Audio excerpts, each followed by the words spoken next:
Bonjour les amis, vous allez bien? Moi ça va impeccable. Donc comme dit dans la vidéo de mercredi dernier, je vais faire une petite recette de bouillette que vous connaissez bien maintenant, c'est la recette pigeon. By No Suicide Carb du coup, puisqu'elle a pris des variantes, mais comme je l'ai faite à l'inspiration dès le départ, il y a quelques temps, quelques années maintenant, un an ou deux, j'ai été chercher du grain hier, donc le standard pigeon de chez JMT.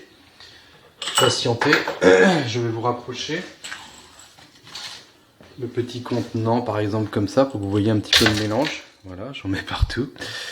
Donc il y a du maïs, enfin il y a plein de choses. C'est le standard pigeon JMT, sans orge. S'il y en avait, ça me dérangerait pas, mais je vous le précise parce que c'est marqué dessus. Je rajoute à ça de la farine de blé.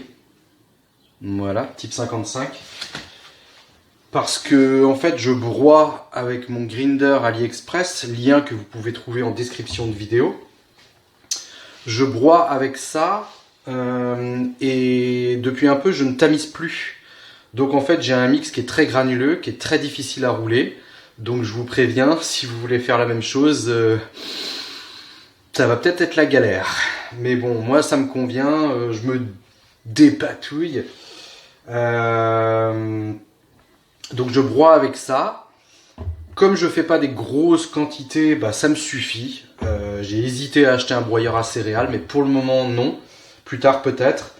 Pour le moment non. Je préfère rouler, comme là je vais partir sur 3 kilos, 3 kilos de mix sec. Donc j'ai pas besoin non plus de tout un gros aria de matériel pour le faire. 3 kilos. Et je préfère refaire des bouillettes à la demande comme ça. Avant chaque pêche, ça me convient, c'est rapide, 3 kilos, donc quelque part, t'as plus de plaisir à faire une petite quantité plusieurs fois qu'une grosse d'un coup où c'est laborieux, quoi. Dedans, je vais rajouter du sel. Pourquoi j'ai du gros sel comme ça? Parce que je n'ai plus de sel fin. Donc j'ai déjà pesé, j'ai dit je vais partir sur 3 kilos sec.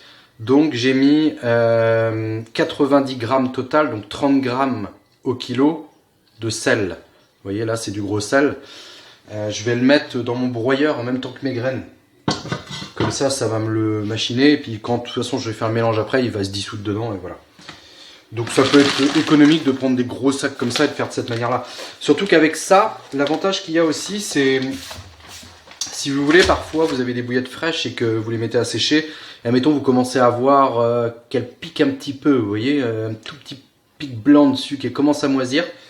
Tu prends de l'eau chaude, tu mets une bonne poignée, ou ouais, tu mets pas mal de sel comme ça, tu fais une saumure. T'en mets un peu dans le fond d'un seau, tu mets tes bouillettes dedans et tu secoues. Ça va faire un nappage salé autour de ta bouillette. Cette eau très salée va venir en fait tuer les bactéries de surface et va empêcher aussi la moisissure de continuer ou au moins la ralentir. Tu peux même le faire une fois que tes bouillettes elles ont séché 24 heures, tu leur passes un petit peu à la saumure de sel et puis hop, tu remets encore 24 heures de séchage et voilà quoi, ça fait une fine pellicule de sel dessus qui les protège. Voilà, ça peut être une astuce conservation que j'ai déjà pratiqué et qui marche. Notamment quand les bouillettes, moi c'est surtout quand les bouillettes commencent à piquer, où je me dis ah c'est chier, j'ai pas envie de les perdre et tout, donc voilà je fais ça et ça marche. Ici, donc la farine, il y en a qui vont se tirer les cheveux là, s'il y en a qui enfin, parce qu'il y a des gens qui sont tellement à fond dans les recettes de bouillettes et tout. Je voudrais mettre les choses à plat dès le départ. Moi je fabrique des bouillettes pour donner à manger aux poissons finalement en petite quantité, à raison de 1 à 2 kg par jour maximum sur 3 jours maximum. Dans des eaux où il y a beaucoup de poissons comme des blancs et tout ça, enfin des brèmes, des chevennes et tout. Donc les poissons en fait c'est juste un petit tapouin, tu vois, j'ai pas une pisciculture et je fais pas un élevage de carpes en les nourrissant avec ça, comprenez-vous. Donc enlevez-vous bien de la tête quand vous faites des bouillettes que vous n'êtes pas pisciculteur. Donc vous embêtez pas à faire des bouillettes hyper équilibrées, machin et tout, sauf si t'as dans la tête de faire un amorçage sur un mois ou deux, tu vois, un amorçage à long terme. Si c'est pour amorcer 2 ou 3 jours. Bon, Ici, on a de la poudre d'œuf de chez Déconinck. Je précise tout parce qu'on va me demander dans les commentaires. Donc, Déconinck, là, 27 € les 3 kilos. Poudre d'œuf. Ça, je sais plus si je vous l'ai dit. Avant, c'était 12,50. Là, j'ai été l'acheter hier. 18 € les salopios. 18 € le sac. Bon, il y a 25 kilos. Hein. Vous ferez les calculs. J'ai pas envie. Donc, voilà. Et ben voilà. Donc, en fait, je prends mon grinder. Je mets de la graine dedans. Je vais mettre un peu de sel pour le broyer en même temps vu que c'est du gros sel. Je broie. Je vais me faire 3 kg de mix comme ça. Et en fait, je vais mettre à peu près en farine de blé, je dirais, je vais mettre pour 1 kg de graines. Pour 1 kg de graines. Pour 1 kg, je vais mettre 850 g de graines et 150 g de farine de blé. Elle me sert juste en fait à recréer du lien parce que là, quand tu broies et que tu tamises pas, après, c'est pas évident à rouler. D'ailleurs, on va le voir à la machine. Hein. Je le sais déjà, je sais que je pourrais améliorer ça en tamisant et tout, machin. Mais j'ai la grosse flemme de tamiser, c'est long. Et en plus de ça, j'avais lu un article, et c'est là que la granulométrie, du coup, peut avoir un avantage. Parce que la granulométrie, moi, depuis longtemps, je m'en fiche. Je dirais, comme je vous l'avais déjà dit, pour moi la granulométrie, à la limite, pour des bouillettes de pêche instantanées, oui, parce que la diffusion va être meilleure, l'eau va pénétrer plus facilement grâce à la granulométrie. Sur des bouillettes avec lesquelles tu vas amorcer, donc des bouillettes en fait qui vont attendre le poisson, si tu as su les mettre à un endroit où les poissons de toute façon vont passer, granulométrie ou pas, ils vont les trouver, ils vont les manger et en route, quoi. Tu vois ce que je veux dire? C'est de la logique, du bon sens. Donc du coup, je m'en foutais de la granulométrie, puisque moi j'amorce quasiment tout le temps, je fais un petit pré-amorçage. Comme je fais des pêches courtes, ça me permet de gagner du temps, être sûr que le poisson est là quand j'arrive. J'ai lu un article par contre où apparemment, quand c'est très granuleux et il y a vraiment une forte granulométrie, ça serait bon pour elles. C'est-à-dire que ça leur gratouillerait un peu les bactéries qu'elles ont naturellement dans le circuit voilà, de digestion. On va dire que je vais le prendre pour moi. Ça m'arrange, quoi, puisque de toute façon, j'ai pas envie de tamiser. Allez, je prépare ça. Donc, je reprécise une dernière fois. Je vais mettre 850 grammes au kilo, hein, mais je vais faire 3 kilos. 850 grammes de graines, plus 150 grammes de farine de blé. Et puis, je vais broyer ça, multiplié par 3, bien sûr. Et la poudre d'œuf, je mets 100 grammes au kilo. Voilà, et la quantité d'eau, je n'en sais rien. Depuis le départ que je roule la poudre d'œuf, là, c'est récent, hein, ça fait que quelques mois.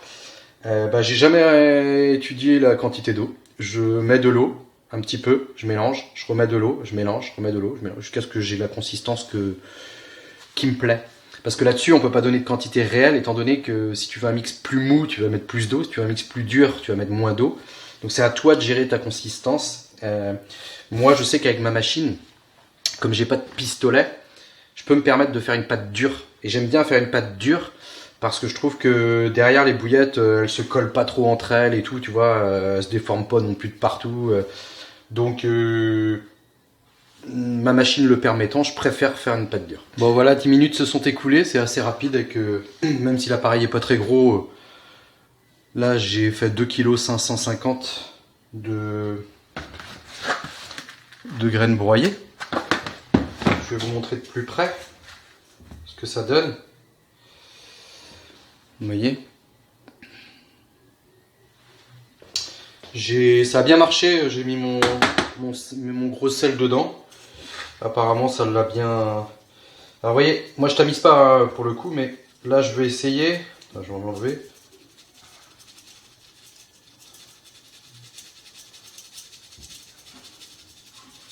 Parce que parfois, on peut avoir l'impression qu'un mix, il est fin. En fait, vous voyez, j'ai mis une petite quantité là. J'enlève bien tout le fin. Et je vous montre ce qui reste. Vous voyez les gros morceaux qu'il y a dedans? Je ne sais pas si vous allez bien voir. Pas besoin de rajouter du bird food, surtout pas. En fait, c'est là qu'on se rend compte que la recette va pas être facile à rouler. Parce que justement, tous ces gros morceaux, C'est au moment où tu viens mélanger avec ton eau ou tes œufs, si t'as des œufs frais. C'est là que tu te rends compte qu'en fait la granulométrie elle réapparaît en fait. On s'en rend pas compte sec comme ça. Donc voilà, là j'ai 3 fois 150 grammes, donc 450 grammes de farine de blé que je mets avec. Voilà. Et ensuite je vais aller peser, puisque c'est mon contenant taré ça. Je vais aller peser ma poudre d'œuf, donc 300 grammes. Et la poudre d'œuf, surtout la tamiser quand vous la mettez dessus, parce que ça fait des grumeaux. Ce tamis là, j'en avais déjà parlé, mais pour ceux qui découvriraient la chaîne ou qui n'en avaient pas entendu parler la fois dernière, ça c'est un tamis que j'ai estimé au pied à coulisses avoir une maille de 0,6 mm à peu près. Un écart de fil de 0,6 mm. À la base c'est ça, c'est un couvercle anti-éclaboussure, vous voyez, que j'avais trouvé dans une solderie à moins de 2 €. J'en avais pris 2 au cas où l'autre y pétait ou machin. Et en fait, j'avais trouvé du cerclage que j'ai mis autour. Ça pourrait être du bois de cagette ou ce que tu veux en fait. Faut bricoler, ou du champlat PVC que tu demandes à un menuisier qui pose des menuiseries là. Donc voilà, c'est une petite info. Si vous trouvez un couvercle anti-éclaboussure, et ben vous pouvez en faire un tamis. Voilà, donc je vais mettre mes 300 grammes de poudre d'œuf. Et après, je vous montre comment je mélange. Petite poudre d'œuf. Et déjà, il y a des morceaux. Et c'est très volatile. Donc on met ça. C'est très rapide à tamiser parce que c'est tellement fin que ça passe à une vitesse.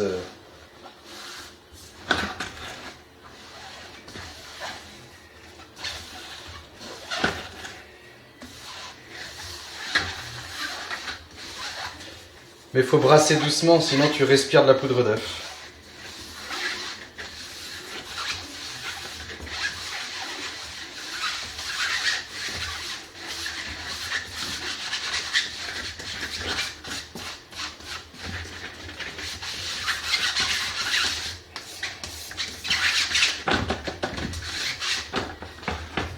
Voilà. On voit bien qu'elle est bien, on dirait du lait en poudre dessus. Allez, on va mélanger ça. Alors pour mélanger, c'est très simple. J'ai un seau que j'ai vissé sur une planche. Tu poses ton seau par terre, tu mets les pieds sur les planches, il ne peut pas tourner le seau. Je mets mes farines dedans, donc je vais vous montrer ça.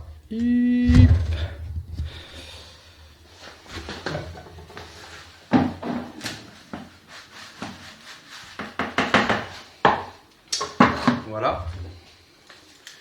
J'ai une visseuse Parkside Power avec un embout de mélangeur à peinture là. Il y a la vitesse lente et la vitesse rapide. Au début, tu commences en rapide. Quand ta pâte, là, je vais juste mélanger mes farines ensemble pour que ce soit homogène.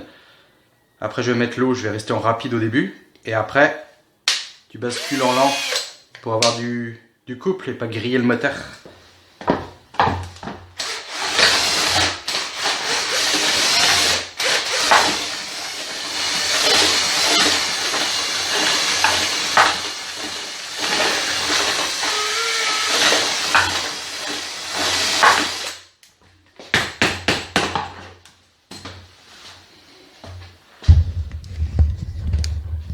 Tu vois, t'as compris quoi. Donc je vais faire le mélange et je vous reprends quand ma pâte elle est prête.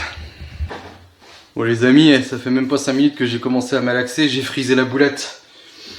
J'avais une bouteille là sur le truc, je la remplis, j'ai tout mis.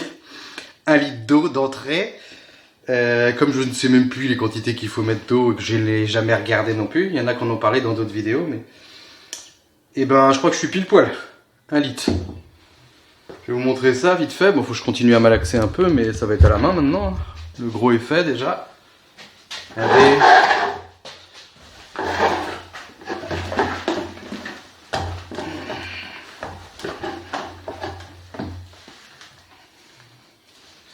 Ouais, c'est pas mal.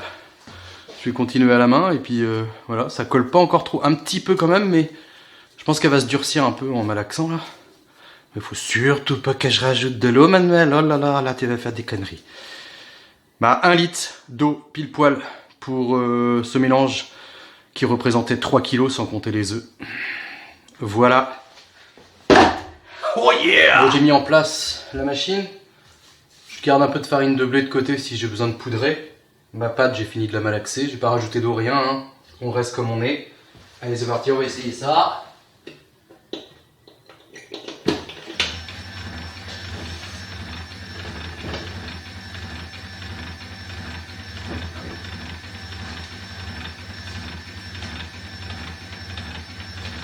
Eh ben dur.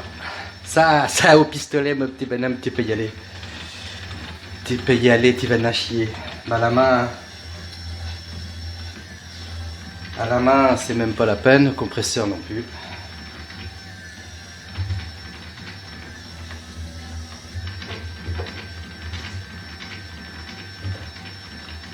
On a même un gros morceau de maïs dedans. Vous voyez, c'est un petit peu cassant et tout.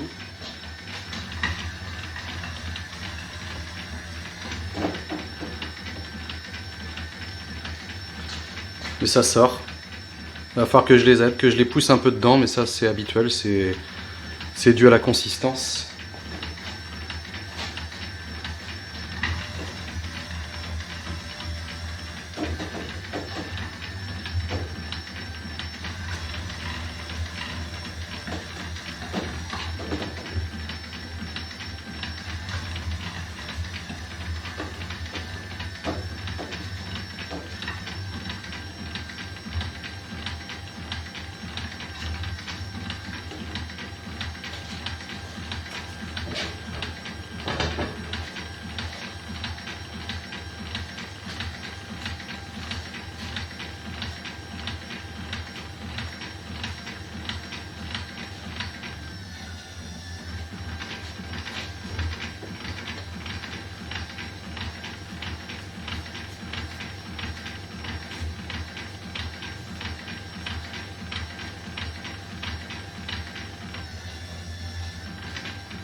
Ouais, voilà.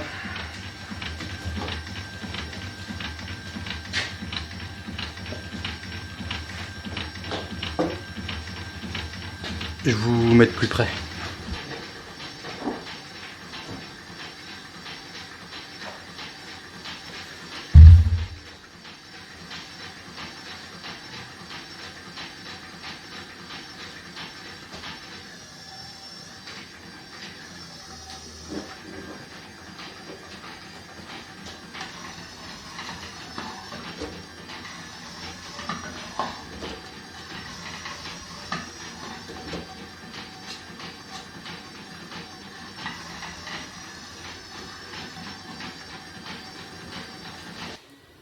Bon bah les amis, voilà, c'est fini. J'ai même pas eu besoin d'utiliser de farine de blé pour poudrer. Elle était juste parfaite. Il fallait que je pousse, vous avez vu, un petit peu à la main, mais ça c'est normal. La pâte elle est très très dure. Ça va encore faire des effets de lumière, je sens ça là. Je vais le mettre comme ça. Je sais pas par contre si... Alors, à la table à rouler, je pense que ça peut se faire cette recette là. Maintenant, pistolet, ça va être compliqué. Avec une machine de roulage, moi les miennes, j'avoue, j'avais fait des gorges quand même de boucher. Hein. C'est des grosses gorges et c'était un peu pour ça aussi, pour les cas difficiles, pour que ça happe quand même. Même encore là, il faut quand même que je pousse.